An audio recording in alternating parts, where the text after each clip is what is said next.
இனிய தமிழமது நேயர்களே, உங்கள் அனைவருக்கும் மதிய வணக்கம். நாணயத்திற்கு இரண்டு பக்கங்கள் தான் இன்றைய கதையினுடைய தலைப்பு. இன்றைக்கு இருக்கிற இளைஞர்களிடம் ஏகப்பட்ட நல்ல விஷயங்கள் இருக்கின்றன. அவர்கள் பழமையானவர்களைப் போல் அவர்கள் பழமையான கருத்துக்களையோ எண்ணங்களையோ கொண்டு கொள்வதில்லை. எவ்வளவோ சீர்திருத்தம் அவர்கள் செய்திருக்கிறார்கள். அதையெல்லாம் நாம் மறுப்பதற்கில்லை. அதே நேரத்தில் இன்றைக்கு குடும்ப நல கோர்ட்டுகளிலே அதிகமான வழக்குகள் இருக்கின்றன என்று பெரியவர்கள் பேசிக்கொண்டு இருக்கிறார்கள். இது சிறியவர்களுக்கும் தெரியும்.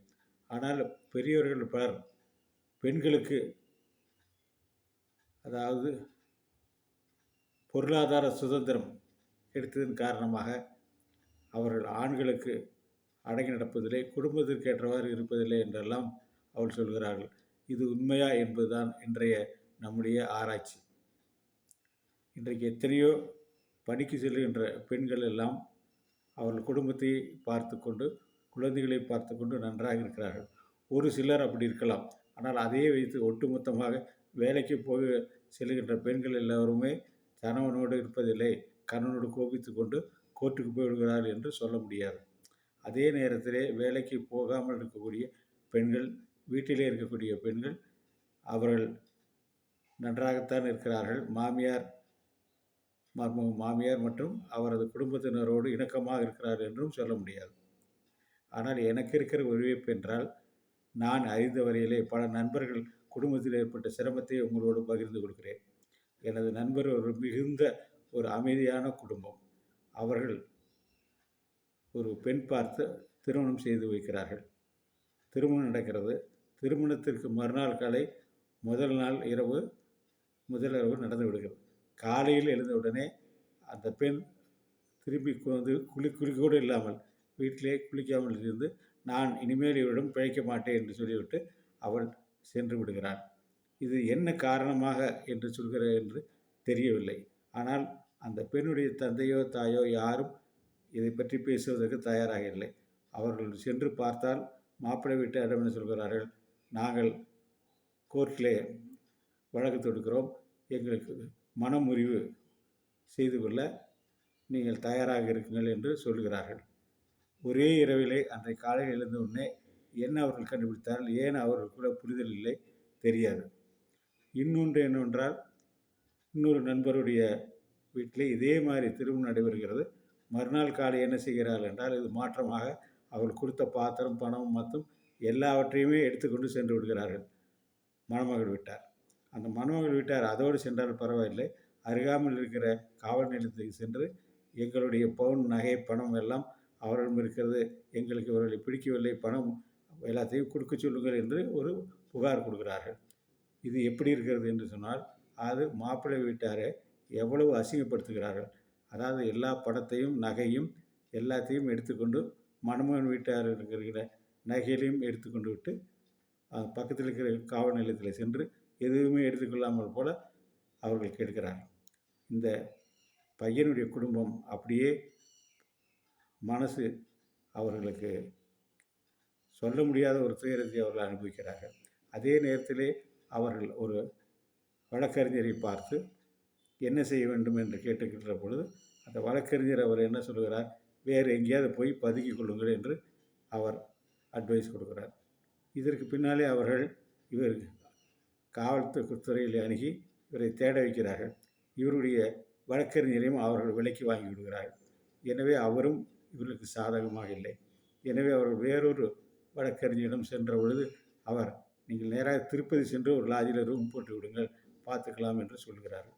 ஆனால் எவ்வளோ கஷ்டங்கள் அனுபவித்து, இதுக்கெல்லாம் என்ன காரணம், என்ன ஏன் ஒரே நைட்டில் அந்த பையனை பற்றி தெரிந்து விட்டதா, என்ன காரணம் நமக்கு தெரியவில்லை. இப்படியாக பெண்களாலே தான் எல்லா விதமான பிரச்சனைகள் ஏற்படுகிறது என்று சொல்லிவிடலாமா? கிடையவே கிடையாது. அதே நேரத்தில் ஆண்களாலேயும் எத்தனை நடக்கிறது. எனக்கு ஊரிலே உள்ள ஒரு எதிர் வீட்டில் இருக்கிறவர் ஒரு நல்ல குடும்பத்தை சேர்ந்த பெண்ணை திருமணம் செய்து வைத்தார்கள்.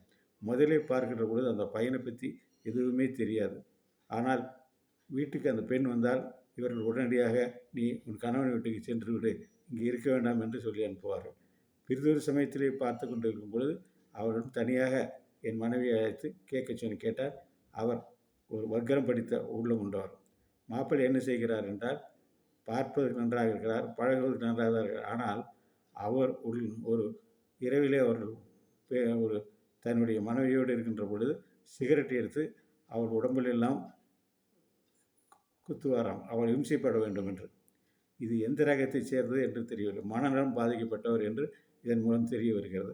இது அந்த பெண் வெளியிலே சொன்னால் தனக்குத்தான் கௌரவ குறைச்சல் என்று சொல்லாமல் இருந்திருக்கிறது. ஒரு சமயத்தில் என்ன ஆகியிருக்கிறது என்று சொன்னால், அவள் இனிமேல் இங்கே இருக்க மாட்டேன் என்று சொல்லிவிட்டு வந்து விட்டாள். அதற்கு பின்னால் என்ன விட்டது, அவர் தனது படுக்கையிலேயே நெருப்பு வைத்து கொண்டு தற்கொலை செய்து கொண்டு இறந்து போனார்கள். இதனாலே அந்த பெண்ணை பற்றி நிறைய தவறான தகவல் எல்லாம் கொடுத்து அந்த குடும்பத்திற்கே ஒரு ஒரு குறை ஏற்படுத்தினார்கள். இம்மாதிரி இருக்கக்கூடிய சூழ்நிலையிலே பையன் தரப்பினாலே தான் ஏற்படுகிறதா, அதே மாதிரி பெண்ணுடைய தரப்பினாலே ஏற்படுகிறதா என்று சொல்ல முடியவில்லை. எனவே இன்றைக்கு பார்க்குமானால் புரிதல் இல்லாத வாழ்க்கையிலே நிறைய நிறைய நிறைய குழப்பங்கள் அதிகமாக வந்து இதன் மூலம் கோர்ட்டில் இதுக்கு தீர்ப்பு காண முடியும் என்று போகிறார்கள்.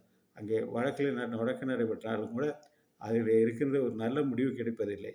அவர்களுக்கும் எவ்வளவோ கவுன்சிலிங் செய்து பார்த்தான் கோர்ட் கடைசியாக ஒரு தீர்மானத்துக்கு வருகிறது. இப்படி இருக்கக்கூடிய சூழ்நிலையிலே கோர்ட்டில் இருக்கக்கூடிய ஒரு வழக்கறிஞர்கள் எவ்வளவோ அவரிடம் நான் பேசி பார்த்தேன். அவர் சொல்கிறார்கள், நான் அந்த கேஸை எடுத்துக்கொண்டாவிட்டால் வேறொரு எடுத்துக்கொள்வார். எனவே தான் அந்த கேஸை நான் எனக்கு தெரிந்தே தான் எங்கள் பகுதியிலே தவறு என்று தெரிந்து நான் எடுத்துக்கொள்கிறேன் என்று அவர்கள் சொல்கிறார்கள். இதன் மூலம் நம்ம தெரிவது என்ன என்றால், அதாவது காதலித்து திருமணம் செய்து கொண்டாலும் அவர்களும் பல இடத்துல தவறு செய்து விடுகிறார்கள். எனக்கு தெரிந்த ஒரு நண்பர் தெரிஞ்ச குடும்பத்திலே தான் அவர்கள் திருமணமாயிற்று. திருமணமான அவர் ஐடியிலே ஒரு பணிபுரிந்த இருவரும். அப்பொழுது அந்த பெண்ணுக்கு வேறொரு பையனிடம் தொடர்பு ஏற்பட்டது. அவன் என்ன சொன்னான் என்றால், இருவருக்கும் அங்கே சென்று வேறு குடித்தனம் அமைக்க வீடு கிடைக்கவில்லை. அந்த பெண் தன்னுடைய கணவனிடம், கல்யாணம் செய்து கொண்ட கணவனிடம், எங்கள் இருவருக்கும் உங்கள் வீட்டிலே தங்கியிருக்க அனுமதி கொடுங்கள், நான் பின்னாலே ஒரு வீடு தேடி கொடுக்குறோம் என்றார். எவ்வளவு அபத்தமான ஒரு நிலைமையை பார்த்தீர்களா என்று சொன்னால், இன்றைக்கு இளைஞர்களிடத்திலே ஏன் பெரியவர்கள் அந்த நிலைக்கு தள்ளப்படுகிறார்கள் என்று சொன்னால், இவர்களுக்கு படிப்பு இருக்கிறது, பணம் இருக்கிறது, எல்லாம் இருக்கிறது. ஆனால் புரிதல் என்று தான் ஒன்று இல்லை. இந்த புரிதலை ஒருவர் பார்க்கும்பொழுது அவர்கள் பெரியவர்களிடம் ஆலோசனை கேட்டிருந்தால் இன்றைக்கு இந்த மாதிரியான பிரச்சனைகள் வழக்குகள் வராது. அந்த காலத்திலே பெரியவர்கள் பார்த்து திருமணம் செய்து வைத்ததும், உறவினர்கள் கூட இருந்ததும், அவர்களுக்கு நல்ல நல்ல எண்ணங்கள் எல்லாம் சொல்லிக் கொடுத்ததும் அன்றைக்கு இருந்தது. எனவே தான் அன்றைக்கு இந்த மாதிரி அதிகமான கோர்ட்டு வாசல் மிதிக்காமல் இருந்தார்கள். ஆனால் இன்றைக்கு பணம் படுத்துகிற பாடு அவர்களுடைய குடும்ப வாழ்க்கை முழுமையாக இல்லாமல் சென்று விடுகிறது.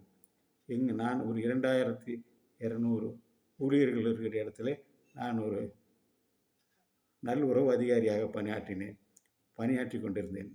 50 கால வருட ஒரு உழைப்பு, 1000 பேர்களுடைய வாழ்க்கையிலே நான் பங்கு கொண்டிருக்கிறேன். அவரிடத்திலே செல்லும் பொழுது 2 மரணங்கள் ஏற்பட்டது. எனக்கு மனதுக்கு அது மிகவும் கஷ்டமாக இருந்தது. எங்களுடைய வேலை செய்யும் இடத்திலே அந்த 2000 பேருக்கும் வீடுகள் கொடுக்கப்பட்டிருந்தது.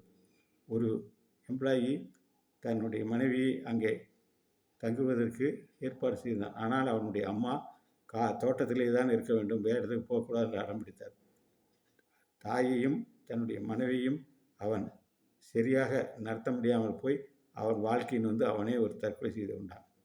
இந்த மாதிரியான சூழ்நிலையெல்லாம் நான் பார்க்கின்ற பொழுது, புரிதல் இல்லாமல் இருக்கின்ற ஒரு நேரத்திலேயும், அம்மா பிள்ளையாக பலர் இருக்கின்ற நேரத்திலேயும் நான் அவர்களிடத்திலே ஒன்று சொல்வேன். என்ன சொல்வேன் என்றால், நம்முடைய சட்டம் என்ன சொல்கிறது, அதாவது family means wife and children, அப்பாவும் அம்மாவும் டிபெண்டன்ஸ் சார்ந்திருப்பதுன்னு சொல்கிறோம். எனவே உன்னிலே பாதியாக இருக்கக்கூடிய உன்னுடைய தாரத்திற்கு நீ முதலிலே உன்னுடைய உரிமைகளை விட்டுக்கொடு, அவளுக்கு உண்டான இடத்தை நீ ஸ்பேஸ் அது கொடு என்றுதான் அவருக்கு நான் புத்திமதி சொல்வேன். எனவே இன்றைக்கு பெண்களாலேயும் இன்றைக்கு குடும்பங்கள் அழிகின்றன, ஆண்களேயும் அழிகின்றன. இரண்டும் இல்லாமல் ஒருவரை ஒருவர் புரிதலோடு புரிந்து கொண்டு இருந்தால் இந்த குடும்ப கோர்ட்டுகளுக்கு வேலையே இருக்காது. எனவே இளைஞர்களே, உங்களிடத்திலே எல்லா விதமான நல்ல பழக்கம் இருக்கிறது. ஆனால் அம்மாவையும் மனைவியையும் சமப்படுத்தி கொண்டு போயிருக்கிற அந்த ஒரு உங்களுக்கு அந்த சாமர்த்தியம் பத்தாமல் இருக்கிறது. உதாரணமாக ஒரு கதையிலே வந்திருக்கும், நான் படிச்சிருக்கிறேன். அந்த பையன் என்ன செய்வான், திருமணமாகி இருந்த புதிதிலே தீபாவளி வருகிறது. தீபாவளி வருகின்ற நேரத்திலே அவனுடைய தங்கையும் வந்திருக்கிறாள். முதலில் அவருடைய தங்கைக்கு புடவை எடுத்துக்கொண்டு வந்து கொடுப்பான். கொடுத்த உடனே அவனுடைய அம்மா எல்லோருமே சண்டைக்கு வந்து விடுவார்கள். புதிதாக கல்யாணம் வந்திருக்கிறது, புதிதாக உன்னுடைய மனைவி வீட்டுக்கு வந்திருக்காள், அவளுக்கு முதலில் நீ எடுக்காமல் எப்படி போய் உன்னுடைய தங்கைக்கு எடுத்தாய், அவள் என்ன நினைப்பாள்னு திட்டுகிறார்கள். அவன் அடுத்த நாள் இவளுக்கு ஒரு 1000 ரூபாய்க்கு புடவை எடுத்து வந்தான் தங்கைக்கு, அவளுக்கு ஒரு 5000 ரூபாய்க்கு எடுத்து வருகிறான். எனவே இந்த நேரத்தில் அந்த தங்கையும் சரி அந்த தாரமும் சரி அதை தவறாக எடுத்துக்கொள்வதில்லை. இது மாதிரி சமநிலைப்படுத்தி பேலன்ஸாக அந்த குடும்பத்தை நடத்தக்கூடிய சாமர்த்தியமான இளைஞர்களும் இன்றைக்கு இருக்கிறார்கள். அதே நேரத்தில் அவ்வாறு செய்ய இயலாத சொல்லியும் இருக்கிறார்கள். இன்னொன்றையும் உங்களிடத்திலே சொல்ல வேண்டும். இன்றைக்கு இருக்கிற சூழ்நிலையிலே என்னுடைய நண்பருடைய மகன் திருமணமாயிற்று. அவன் ஊட்டி சென்றான். ஊட்டி செல்லும்போது, அதாவது அந்த மாதிரியான ஒரு திருமணமான பெண் அவன் செல்லும் பொழுது அவனுடைய தங்கையும் கூட்டிக் கொண்டு சென்றான். இது அடிப்படையிலே ஒரு தவறானது. செல்கின்ற பொழுது ஒரு இடத்துல மழை பெய்கிறது. அவன் 2 குடையை வாங்கி கொண்டு வந்து தன் தங்கைக்கு ஒரு குடையும் மனைவிக்கு ஒரு குடையும் கொடுக்கிறான். அவள் கேட்கிறாள், நாம் வந்திருக்கிறதோ முதல் இரவு, இந்த மாதிரியான ஒரு நிகழ்ச்சிக்கு நாம் வெளியில் வந்திருக்கிற பொழுது நீங்கள் 2 குடை வாங்கி கொண்டு வந்து எனக்கு ஒன்று உங்களுடைய தங்கைக்கு ஒன்று கொடுக்குறீர்களே, நாளைக்கு ஏதாவது தங்கை சங்கிலி வாங்கி வந்தால் நீங்கள் அப்பொழுதும் அவளுக்கும் ஒரு சங்கிலி எனக்கும் ஒரு சங்கிலி கொடுப்பீர்களா என்று கேட்கிறார். அவன் சொல்கிறான், ஆம் அப்படித்தான், அவளையும் நான் சமமாக வச்சிருப்பேன், உன்னையும் சமமாக வச்சிருப்பேன்னு சொல்கிறான். உடனடியாக அந்த பெண், திருமணமான பெண் உடனே சொல்கிறாள், நீ அப்பொழுது அவளுக்கு நானும் சரி என்று சொன்னால் நீ அவளோடு வாழ்ந்து கொள், நான் உன்னோடு வாழ மாட்டேன் என்று சொல்லிட்டு உடனே புறப்பட்டு போய்விட்டார். அதே மாதிரியான டைவர்ஸுக்கும் அப்ளை பண்ணிவிட்டார். இப்படி சின்ன சின்ன சின்ன விஷயங்களுக்கெல்லாம் சரிப்படுத்த தெரியாத இளைஞர்கள் இருப்பதனாலே தான் அந்த விவாகரத்துங்கிறது அதிகமாக இருக்கிறது. இந்த நேரத்தில் சொல்லிக்கொள்வதெல்லாம் இளைஞர்களும் இளைஞர்களும் இன்றைக்கு புரிதல் நல்லா புரிந்து கொண்டு நீங்கள் செய்யுங்கள் என்பதுதான். இந்த நேரத்திலே வயது முதிர்ந்தவனாக இருந்தாலும் எனக்கு இந்த பிரேக்கப் சிஸ்டம் பிடித்திருக்கிறது. என்ன காரணம் என்றால், பழகும்போது அவனுடைய உண்மை தெரிய வரும். ஒரு பெண், எனக்கு தெரிந்த ஒரு பெண், நன்றாக படித்த ஒரு பெண், அவள் நிச்சயதார்த்தமானதுக்கு பின்னாலே அந்த பையனை வேண்டாம் என்று சொல்லிவிட்டாள். நான் அவள் உரிமையான காரணத்தோடு அவர்களுக்கு என்று கேட்டேன். அவள் அதை ரத்து செய்ததற்கு 7 காரணங்களை கூறினாள். 7 காரணங்களை முக்கியமான கூறம் அவள் என்ன சொன்னாள் என்றால், நானும் அவரும் ஒன்றாக வந்தால் அவர் என் அம்மாவிடம் கடலை போடுவார், இது எனக்கு ஒன்று பிடிக்காது. 2வது காரணம் என்னவென்றால், அவருடைய பாக்கெட்லேருந்து 10 பைசா கூட எடுக்க மாட்டார், கஞ்சன். 3வது, எப்பொழுது பார்த்தாலும் எங்கள் வீட்டிலேருந்து என்ன பணம் வாங்கிடுவாய், எவ்வளோ நகை வாங்கிடுவாய், பணத்து மேலேயே குறியாக இருந்தார். இவ்வாறு 7 காரணங்களை சொல்லி, இது சரிதானே என்று கேட்டார். மெத்தவும் சரி என்று சொன்னேன். எனவே இன்றைக்கு சூழ்நிலையிலே இருக்கக்கூடிய இளைஞர்களும் நல்ல முறையிலே நீங்கள் எல்லோரும் உங்களுடைய அறிவை பயன்படுத்தி ப்ராக்டிக்கலாக நீங்கள் சீர்தூக்கி பார்த்து நல்ல முடிவுக்கு வாருங்கள். இந்த திருமண ரத்து, இந்த டைவர்ஸ் என்பதை எல்லாம் தவிருங்கள் என்று அன்போடு கேட்டுக்கொள்கிறேன். நன்றி, வணக்கம்.